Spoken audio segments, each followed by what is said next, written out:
Nenmara Vithanasseri SMLP സ്കൂളിൽ 100ാം വാർഷികാഘോഷം ശതോദയം 2026 സംഘടിപ്പിച്ചു.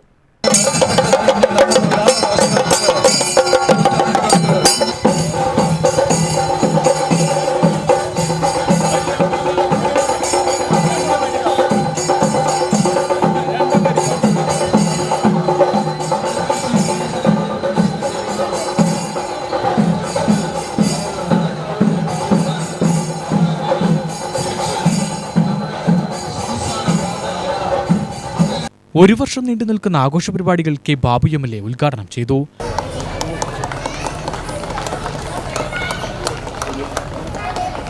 ഇരിക്കുന്ന ഇരിപ്പിടവും കളിക്കാനുള്ള തെരുമുറ്റവും ഭക്ഷണം ഒരുക്കുന്ന ഇടവും ഭക്ഷണം കഴിക്കുന്ന ഇടവും കുട്ടികൾക്ക് മൂത്രമൊഴിക്കാനുള്ള ഇടവും ഇന്നലകളത്തെ പോലെ അല്ല.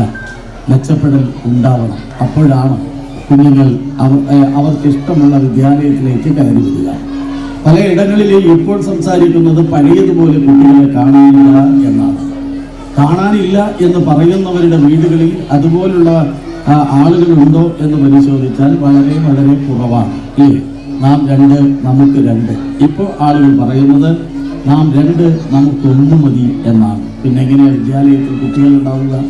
പക്ഷേ വിദ്യാലയങ്ങളിൽ കുട്ടികളുടെ കുറവ് എന്ന നിലയിലേക്കുള്ള കണക്ക് എടുപ്പിന്റെ ഭാഗമായിട്ടുള്ള എക്കോണമി എന്ന നിലയിലേക്ക് ഒരു വിദ്യാലയവും കൂട്ടേണ്ടതില്ല. ഒരു കുട്ടി മാത്രം പഠിക്കുന്ന വിദ്യാലയമാണെങ്കിൽ പോലും ആ വിദ്യാലയം നിലനിർത്തുകയും തന്നെ വേണം. ഏകദേശം 100 വർഷങ്ങൾക്ക് മുമ്പ് നമുക്ക് സ്വപ്നം കാണാൻ പോലും കഴിയാത്തൊരു കാലഘട്ടത്തിൽ ഒരുപക്ഷെ അന്ന് വിദ്യാഭ്യാസം എന്ന് പറയുന്നത് 1.25 ഉറുപ്പ്യ കൊടുക്കാൻ കഴിയുന്നവർക്ക് മാത്രമാണ് സ്കൂളിൽ പോകാൻ കഴിയുക. അന്ന് 1.25 രൂപയ്ക്ക് എന്ന് പറഞ്ഞാൽ 1 രൂപയ്ക്ക് 6 പറ നെല്ല് കിട്ടുമെന്നാണ് പറയുന്നത്. ഗ്രാമപഞ്ചായത്ത് പ്രസിഡന്റ് CC സുനിൽ അധ്യക്ഷത വഹിച്ചു.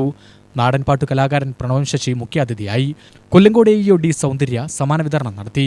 പ്രധാന അധ്യാപിക M ജയയ്ക്ക് യാത്രയയപ്പ് നൽകി. ശനിയാഴ്ച വൈകിട്ട് ഘോഷയാത്രയും നടന്നു. വാർഡ് മെമ്പർ ഗ്രീഷ്മദാസ്, മാനേജ്മെന്റ് പ്രതിനിധി CM Thomas, Savithri, PTA president R Sajitha, Balan Machatha, A Mohanan, V Soman തുടങ്ങിയവർ പ്രസംഗിച്ചു. മാർച്ച് 1 ഞായറാഴ്ച പൂർവ്വ വിദ്യാർത്ഥി P അനൂപിന്റെ ചിത്രപ്രദർശനവും നടന്നു. KV അഭിനന്ദ്, പാചക മത്സര വിജയി K വിമല എന്നിവരെ ആദരിച്ചു. സംഘാടക സമിതി ചെയർമാൻ R ശാന്തകുമാരൻ സ്വാഗതവും പ്രധാന അധ്യാപിക M ജയ നന്ദിയും പറഞ്ഞു. UTV news, Palakkad.